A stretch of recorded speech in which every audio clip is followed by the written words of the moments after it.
मुझे आज भी याद है कि मैं अंकल बेन की फार्म में गर्मियों की छुट्टियां बिताने के लिए कितना एक्साइटेड था। अंकल बेन का फार्म एक ऐसी जगह थी जहां दूर दूर तक पेड़ थे। एक तालाब था जो कांच जैसा दिखता था और मेरे कजन जैक को उम्र में मुझसे बड़ा था और उसके अजीब अजीब आइडियाज किसी भी बोरिंग दिन को मजेदार बना सकते थे। इन गर्मियों में उसने जो सबसे अच्छी चीज ली थी वो था कैंप करने के लिए टेंट। एक सुबह जैक ने मुझसे कहा, चलो आज लेक के पास कैंप लगाएं, हम मछली पकड़ सकते हैं और उन्हें आग पर पका सकते हैं। आज बाहर सोने में मजा आएगा यार। 11 साल की उम्र में मैंने बहुत ही खुशी से उसकी बात मान ली। जाहिर है मैंने हाँ कहा। हमने सारे दिन मछली पकड़ी, अपने पैर पानी में डुबा कर रखे और बिना किसी चिंता के हंसते रहे। जैक ने बहुत ही जल्द 3 मछली पकड़ ली थी।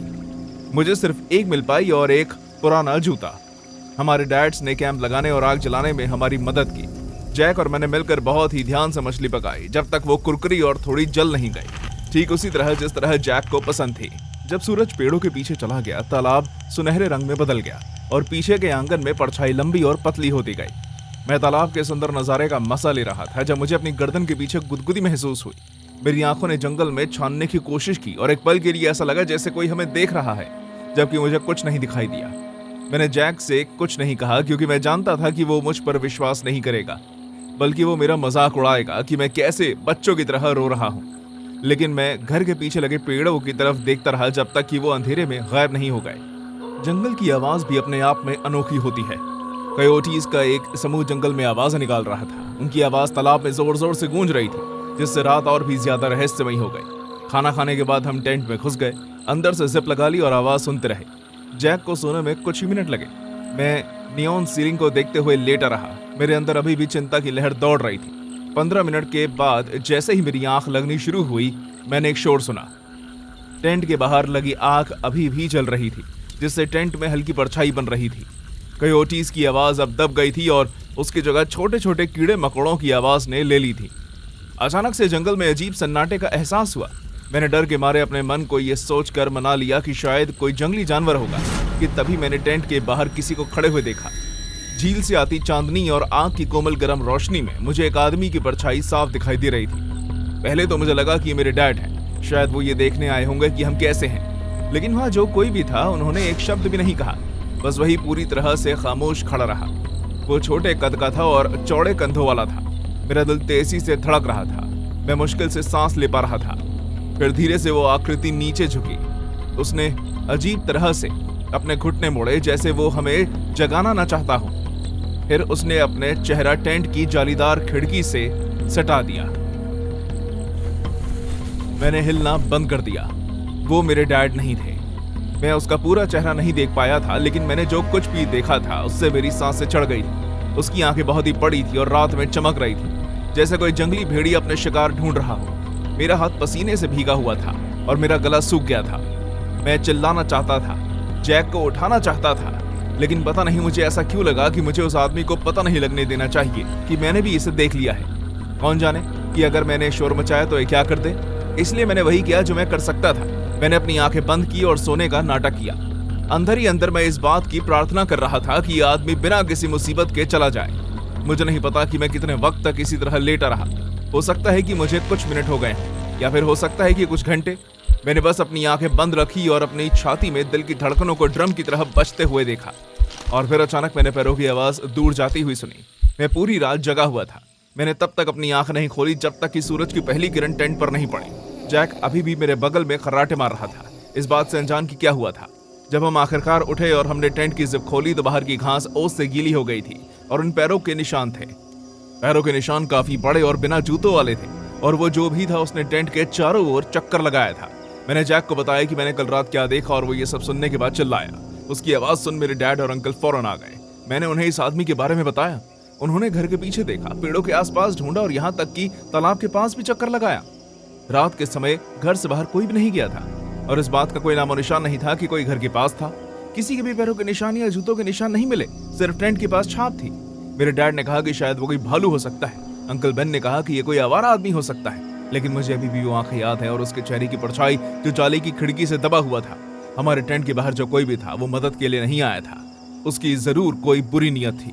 वो यहाँ पे जरूर आया था हमें कुछ नुकसान पहुंचाने के लिए।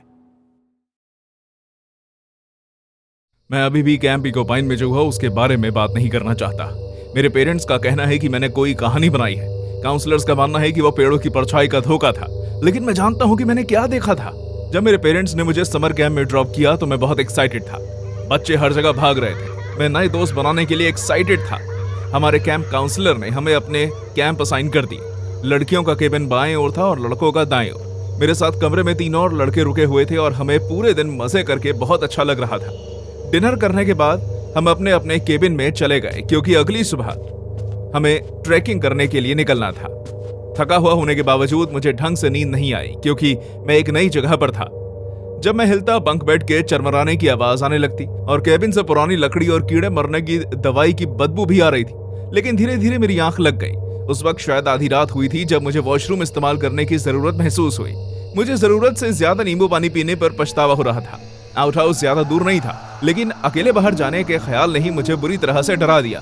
मैं किसी और को जगाना नहीं चाहता था क्योंकि वो सब खर्राटे मारकर सो रहे थे। मैंने अपने स्लीपिंग बैग की जिप खोली, टॉर्च हाथ में ली और केबिन के दरवाजे से बाहर निकल गया। हल्की हल्की हवा से पेड़ धीरे धीरे हिल रहे थे। झिंगूर और उल्लू की आवाज ने माहौल को और भी भयानक बना दिया था। मैं कंकड़ भरे कच्चे रास्ते पर टॉर्च लेकर चल रहा था। उसकी किरणें वापस मेरी तरफ पड़ रही थी। मैं वॉशरूम पहुंचने से आधे रास्ते पर था जब मैंने जंगल में सरसराहट की आवाज सुनी। ऐसा लग रहा था जैसे कोई सूखे पत्तों पर चल रहा है। मैंने रुककर इधर उधर देखा, लेकिन वहां कोई भी नहीं था। मैं जल्दी से वॉशरूम तक पहुंच गया। मैं चाहता था कि जल्दी से अपना काम खत्म कर लूं। अंदर जाने से पहले मैंने अपनी फ्लैशलाइट पीछे बने घने जंगल की तरफ घुमाई और वहां मैंने कुछ देखा। वहां एक आदमी था जो पेड़ों के बीच में खड़ा हुआ था और मेरी तरफ देख रहा था। उसके तन पर कपड़े नहीं थे, उसने सिर्फ अंडरवेयर पहना हुआ था। उसकी त्वचा फीकी थी और उसका चेहरा नसों से भरा हुआ था। वो हिल नहीं रहा था, सिर्फ वहां खड़ा हुआ था। उसकी आंखें चौड़ी हो गई थी और मेरी तरफ देख रही थी और उसके लंबे हाथ दोनों तरफ लटके हुए थे।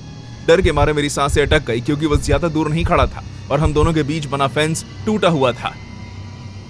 हेलो, मैं कांपती हुई आवाज में चिल्लाया। उसने पलक झपकाई लेकिन कुछ कहा नहीं। उसके चेहरे पर जो ऐसे भाव थे जिन्हें देखकर लग रहा था जैसे वो किसी पागलखाने से भाग कर आया हो। मैंने फिर से उसे दोबारा पुकारा। क्या तुम्हें किसी मदद की जरूरत है?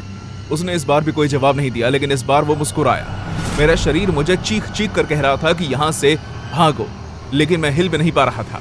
मेरी टांगें सीमेंट की तरह जम गई थी और मेरे हाथ इतनी जोर से हिल रहे थे कि टॉर्च गिरने वाली थी। फिर अचानक से उसने एक कदम आगे बढ़ाया। मैं कूद पड़ा। उसके पैरों के नीचे सूखे पत्ते कुचल रहे थे और वो मेरी तरफ बढ़ रहे थे। वो भाग नहीं रहा था, बस अजीब ढंग से मेरी तरफ चल रहा था। वो इतना पतला था कि मुझे उसके स्किन के नीचे से उसकी आंतें तक दिखाई दे रही थी। उसे देखकर ऐसा लग रहा था जैसे उसने कई हफ्तों से कुछ नहीं खाया है। वो मेरी तरफ आता रहा और मैं बस वहीं खड़ा रहा, सदमे में पूरी तरह से डूबा हुआ। वो मुझसे सिर्फ कुछ ही इंच की दूरी पर था। मैंने कैंप साइट से अपने काउंसलर के चिल्लाने की आवाज सुनी। कौन है वहां? उनकी बुलंद आवाज मुझे रियलिटी में वापस ले आई। मैं पीछे मुड़ा और उस कच्चे रास्ते पर भागा। मेरे हाथ में जो टॉर्च थी वो पेड़ों पर अजीब अजीब परछाई बना रही थी। मैं सिसक सिसक के रो रहा था और मेरी आंखें दर्द करने लगी थी। मैं एक बार गिरा और जमीन पर पड़े पत्थर मेरे हाथ पर लगे, जिससे घाव बन गया, लेकिन मैं फिर उठा। मैं बस केबिन तक पहुंचना चाहता था, दरवाजा बंद करना चाहता था और कभी बाहर नहीं निकलना चाहता था। मेरे काउंसलर ने मुझे एक खोए हुए बच्चे की तरह भागते हुए देखा। उसने मुझे रोक कर पूछा कि मैं इतनी देर रात तक बाहर क्यों था। मैंने उन्हें जंगल में दिखाई दिया आदमी के बारे में बताया। उन्होंने फौरन कैंप के बाकी वॉलंटियर्स को उठा दिया और सबने मिलकर कैंप की तलाशी ली कि कहीं कोई घुस तो नहीं गया। जब उन्होंने टूटे हुए फेंस को देखा तो उन्हें चिंता होने लगी, क्योंकि उसके टूटने से न सिर्फ कोई इंसान के आने की संभावना थी, बल्कि जंगली जानवरों के आने का खतरा बढ़ गया। टीम मुझे फर्स्ट एड के लिए ऑफिस में ले गई। सभी खोज करीब 1 घंटे तक चली, लेकिन इलाके में कोई अजीब दिखने वाला अंडरवेयर पहने वाला आदमी नहीं मिला। अगले दिन फेंस को ठीक करने के लिए एक आदमी को बुलाया गया। काउंसलर ने सुरक्षा का ध्यान रखते हुए पास के पुलिस स्टेशन में भी इसके बारे में बताया। हमने अगले 1 हफ्ते तक वहां कैंपिंग की, लेकिन उसके बाद मैं कभी रात के अंधेरे में अकेले बाहर नहीं निकला। मैं जानबूझकर कम पानी पीने लगा ताकि मुझे वॉशरूम इस्तेमाल करने के लिए ना उठना पड़े। धीरे धीरे सभी को लगने लगा कि वो सब मेरे भ्रम था, क्योंकि मेरे अलावा उस आदमी को किसी और ने नहीं देखा था। क्या आपको भी लगता है कि मैं कोई कल्पना कर रहा था?